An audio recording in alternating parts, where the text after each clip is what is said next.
qu'on ne te dit pas sur la colère et la trahison. Machiavel.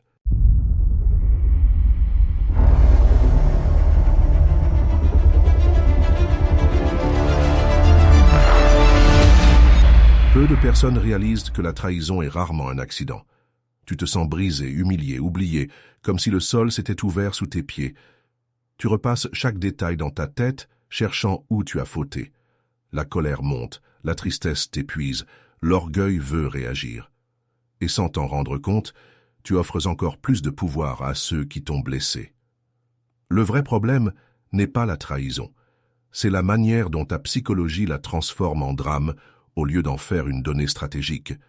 Dans une lecture de machiavélisme lucide, la trahison devient une information brute. Elle révèle les loyautés fragiles, les intérêts cachés, les failles dans ton cercle. La psychologie machiavélienne t'apprend la gestion des émotions, arrêter l'hémorragie intérieure pour passer du réflexe à la stratégie. Avec discipline personnelle, tu reconstruis ton corps, ton esprit, ton image, et grâce à la maîtrise de la perception, tu ne cherches plus à être aimé, tu redeviens difficile à atteindre. Dans cette vidéo, tu vas découvrir 7 chapitres essentiels. Comment transformer la douleur en cartographie du pouvoir, comment installer la rareté pour reprendre le contrôle, et comment dominer sans bruit grâce à des conséquences claires et un timing précis. Reste jusqu'à la fin, car le dernier principe peut changer à jamais ta façon de gérer la trahison et te rendre stratégiquement intouchable. Si tu veux apprendre à penser avec profondeur et puissance, abonne-toi à notre chaîne Nicolas Machiavel, laisse-nous un like sous cette vidéo et partage en commentaire ce que cette épreuve t'a appris. La trahison n'est pas la fin, c'est le début de ta stratégie. Avançons vers le premier précepte. Transforme la trahison en information. Tu viens de lire ce message. Désolé, je ne pouvais pas te le dire avant, suivi d'un silence numérique qui t'arrache le ventre. Ton ami a partagé ce que tu lui avais confié. Les regards ont changé autour de toi. Tu souris pour sauver la face, mais à l'intérieur tout tremble. Tu revis chaque mot, chaque signe ignoré. Tu cherches à comprendre comment tu as pu être aussi naïf. Ce n'est pas seulement la trahison qui brûle, c'est ton propre aveuglement. Ce comportement n'est pas apparu par hasard. On t'a appris à croire que la loyauté était un miroir. Donne-la et elle reviendra. Enfant, on t'a dit que pardonner était noble, que comprendre l'autre prouvait ta valeur morale. Tu as confondu empathie et faiblesse stratégique. Ce réflexe d'excuser tout le monde te protégeait autrefois de la solitude, mais aujourd'hui, il t'expose aux prédateurs émotionnels. Le monde adulte récompense la lucidité froide, pas la candeur blessée. Machiavel écrivait « Tous les hommes voient ce que tu parais, peu perçoivent ce que tu es ». Cette phrase résume toute la psychologie du pouvoir face à la trahison. Celui qui montre sa douleur devient lisible, donc manipulable. Celui qui observe sans réagir garde l'avantage. Dans une logique machiavélienne, tu dois transformer chaque trahison en radiographie sociale. Elle te révèle les failles de ton entourage et les angles morts de ta propre perception. Regarde la différence. Version impulsive, comment as-tu pu me faire ça? Je croyais qu'on se faisait confiance. Version souveraine, je comprends mieux maintenant comment chacun fonctionne. Dans le premier cas, tu offres ton centre émotionnel à l'autre. Dans le second, tu reprends le contrôle du cadre intérieur. Même scène, 2 pouvoirs opposés. L'un mendie des explications, l'autre collecte des données pour sa stratégie future. Tu te dis peut-être, mais si je deviens froid, je vais perdre mon humanité. Non, tu vas simplement apprendre la discipline personnelle qui sépare l'émotion brute de l'intelligence stratégique. Ta chaleur doit être choisie, non subie. C'est cette peur de paraître distant qui permet aux autres de franchir tes limites encore et encore. Le vrai respect naît de ta capacité à rester calme quand tout en toi veut exploser. Quand quelqu'un te demande pourquoi tu ne réagis plus, tu réponds « Je préfère observer avant d'agir ». Cela crée une tension silencieuse qui décourage les provocations. Quand ils insistent pour s'expliquer, tu dis « Ce n'est plus nécessaire, j'ai compris ce que j'avais besoin de comprendre ». Cela ferme la porte sans conflit direct et installe ta maîtrise de la perception. Quand ils tentent de te culpabiliser, tu dis simplement « Je gère mes émotions différemment maintenant ».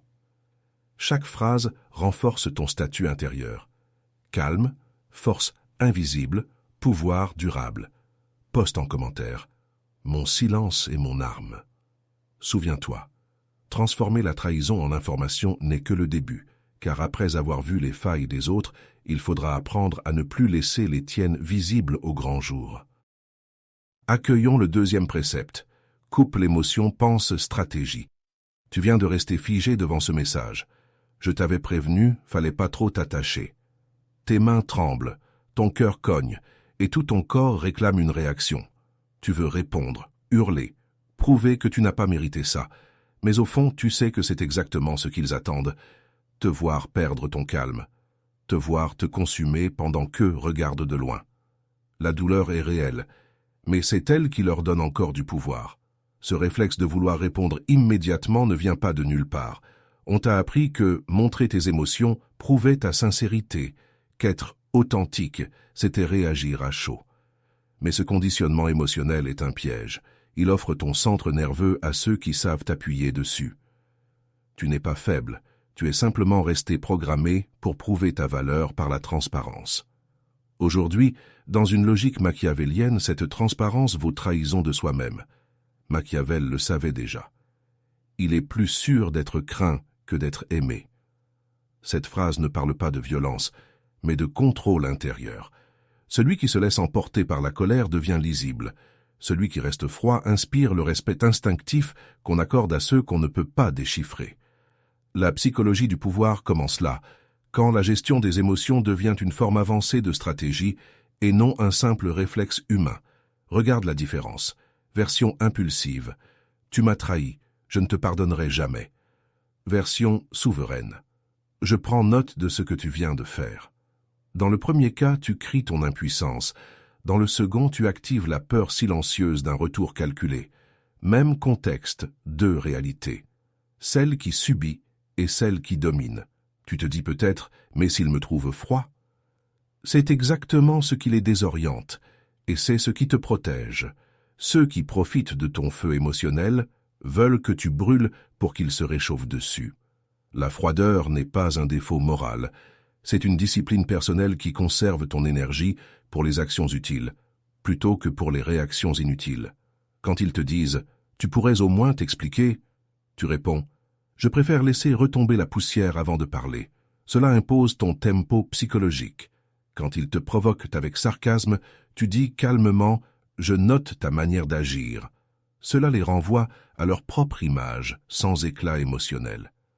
Quand ils insistent sur ta froideur, tu dis « c'est ma manière d'éviter les erreurs irréversibles ». Chaque réponse est un scalpel mental, courte, maîtrisée, chirurgicale. Preuve que ta stratégie a remplacé ta colère brute. Poste en commentaire « l'indifférence est ma force ». Retenir tes émotions n'est pas fuir la guerre, c'est choisir quand frapper sans prévenir. Méditons sur le troisième précepte. Reconstruis-toi avec une discipline stricte. Tu viens de te réveiller sans motivation, la tête lourde, le téléphone dans la main. Tu as relu pour la 100e fois cette conversation qui t'a brisé. Tes pensées tournent en boucle. Pourquoi moi? Pourquoi maintenant? Tu n'as plus d'appétit, plus d'énergie. Tu voudrais tout oublier, mais tu restes prisonnier du même film intérieur. Ce n'est pas seulement la trahison qui t'a détruit, c'est ton incapacité à en sortir. Ce n'est pas un manque de volonté, c'est un manque de structure. Quand tout s'effondre, ton esprit cherche un repère et s'accroche à ce qu'il connaît. L'émotion, la douleur, le souvenir. On t'a appris à te consoler par les autres, pas à te reconstruire seul. On t'a dit que le temps guérit tout, alors tu attends. Mais le temps ne fait rien sans discipline personnelle. Il faut l'utiliser comme une forge, pas comme une couverture. Machiavel écrivait « Ne jamais tenter de gagner par la force, ce qui peut être gagné par la ruse ». Cette phrase s'applique aussi à ta reconstruction. La force brute, pleurer, crier, fuir, ne guérit pas, elle épuise. La ruse intérieure consiste à transformer ton chaos en routine stratégique, lever tôt, t'entraîner, étudier la psychologie et l'histoire pour comprendre les dynamiques du pouvoir et des émotions humaines. Celui qui structure son quotidien reprend d'abord le contrôle de lui-même avant de contrôler quoi que ce soit d'autre. Version fragile. Je vais attendre que ça passe. Version machiavélienne. Je crée ma propre stabilité. Le premier subit les cycles émotionnels. Le second les redéfinit par des actions concrètes et mesurées. Même situation, deux trajectoires opposées. L'un se dissout dans le passé, l'autre bâtit sa légende sur les ruines. Tu te dis peut-être, mais je suis trop fatigué pour recommencer.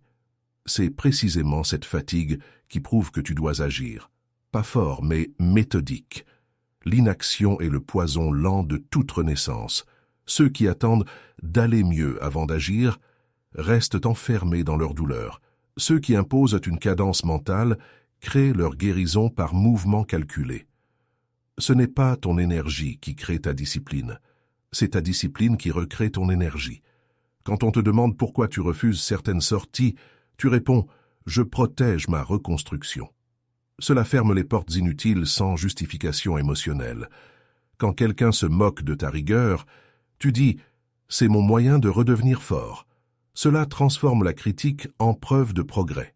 Quand on te dit que tu deviens froid, tu réponds simplement « Je choisis où je place mon feu ».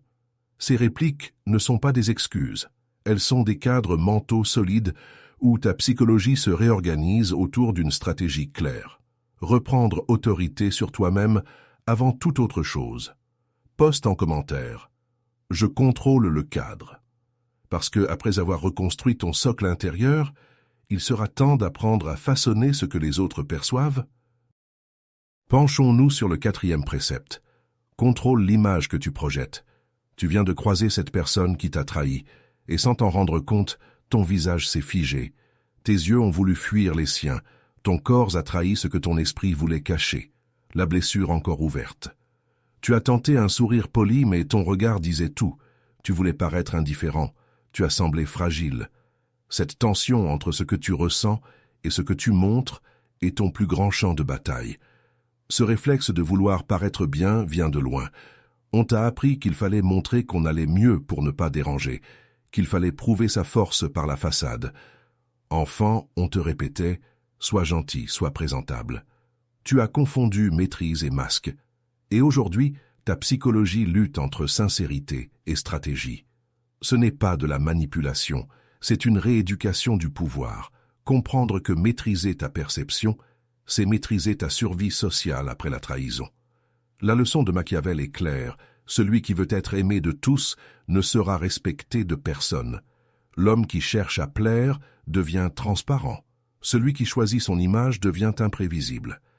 La vraie stratégie commence quand tu comprends que chaque regard posé sur toi façonne ta position dans le jeu social.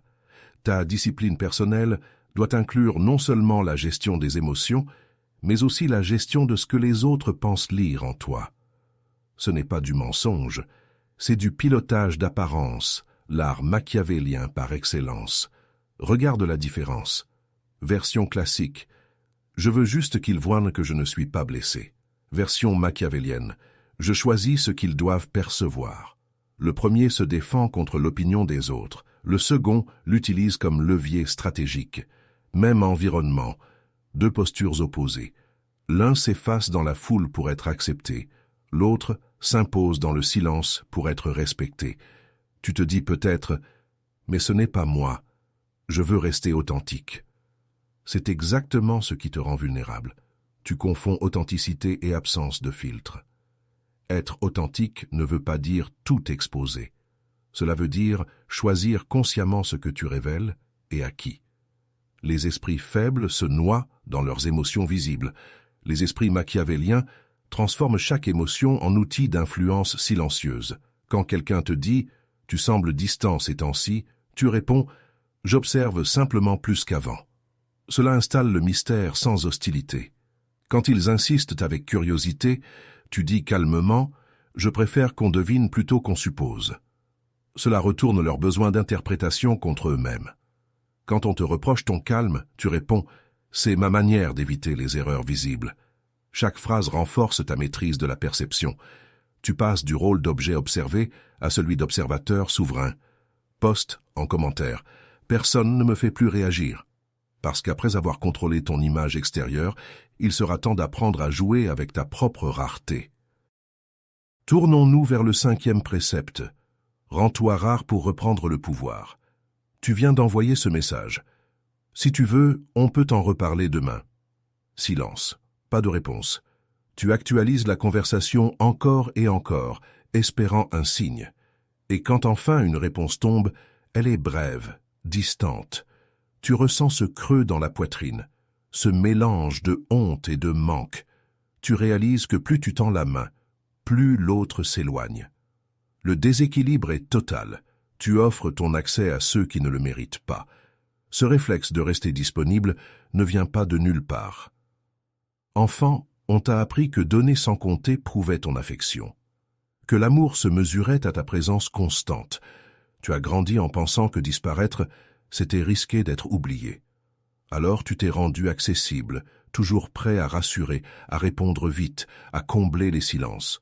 Mais dans la psychologie du pouvoir, cette disponibilité n'est pas une vertu, c'est une faille stratégique. Elle épuise ton mystère et dilue ta valeur perçue. Machiavel écrivait « Les hommes oublient plus vite la mort de leur père que la perte de leur patrimoine ». Ce qu'il voulait dire est simple.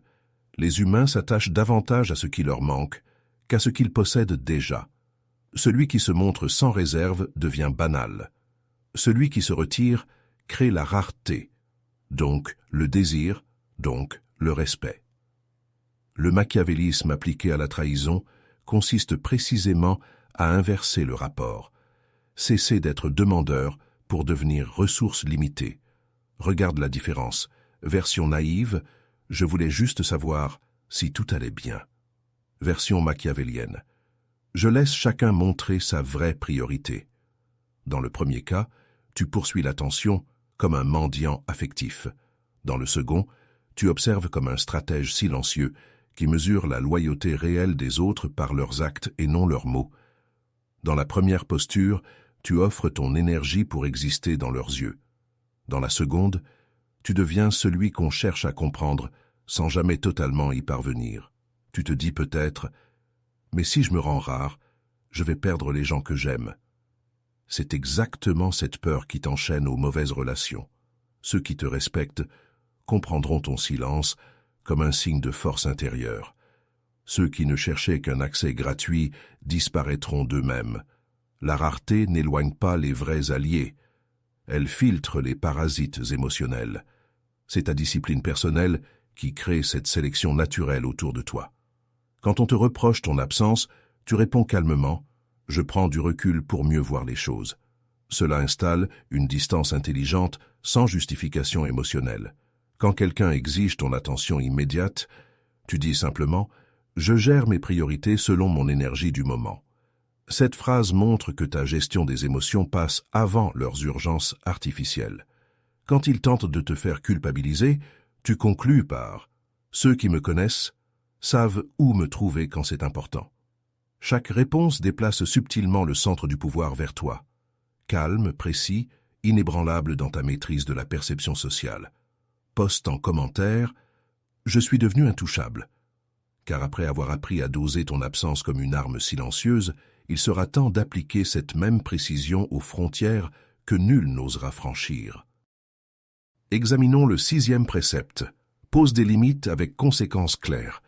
Tu viens de dire calmement « Ce n'est pas grave, j'ai l'habitude », alors que tout en toi bouillonnait.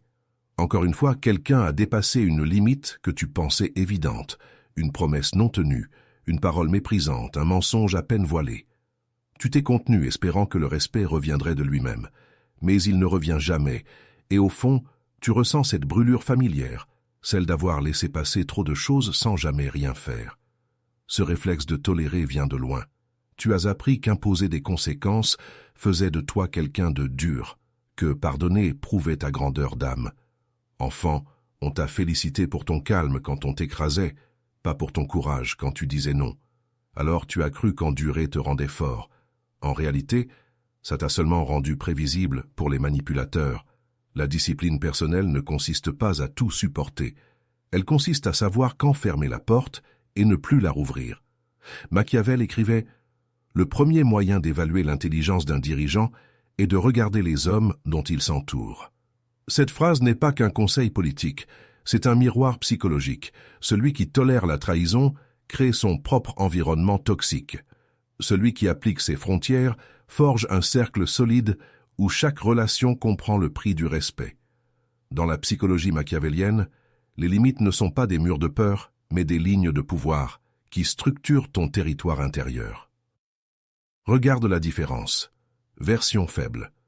Je comprends, mais essaie juste que ça ne se reproduise plus. Version souveraine. Ce comportement annule ma confiance, point final. Dans le premier cas, tu offres une deuxième chance gratuite, donc sans valeur. Dans le second, tu éduques par conséquence silencieuse et définitive. L'un supplie qu'on change pour lui plaire, l'autre incarne déjà la règle du jeu qu'on doit respecter pour rester dans son monde. Même situation, deux réalités opposées. L'une implore, l'autre commande sans élever la voix. Tu te dis peut-être, mais si je deviens intransigeant, je vais finir seul. C'est exactement cette peur qui te maintient entouré des mauvaises personnes. Les vrais alliés se renforcent sous la clarté des limites.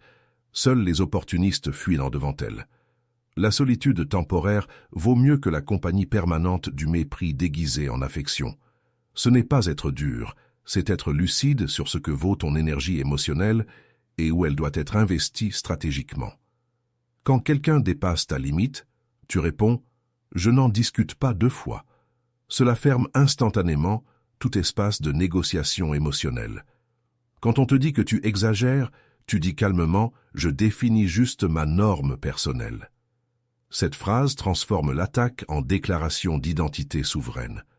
Quand ils tentent de banaliser leurs actes, tu conclus par « Ce n'est pas grave pour toi parce que tu n'en paies jamais le prix. Maintenant, tu le connaîtras ». Ces réponses fonctionnent parce qu'elles rétablissent ton cadre sans colère apparente. Froideur stratégique, gestion des émotions totale, maîtrise parfaite de la perception sociale autour de toi. Poste en commentaire. Je trace mes lignes et j'y reste fidèle. Parce qu'après avoir posé tes frontières avec certitude, viendra l'instant où il faudra apprendre non seulement à défendre ton territoire, mais à décider quand frapper pour changer définitivement le rapport de force. Étudions le 7e précepte, frappe juste et termine le combat. Tu viens de recevoir ce message. On pourrait en reparler calmement, tu exagères.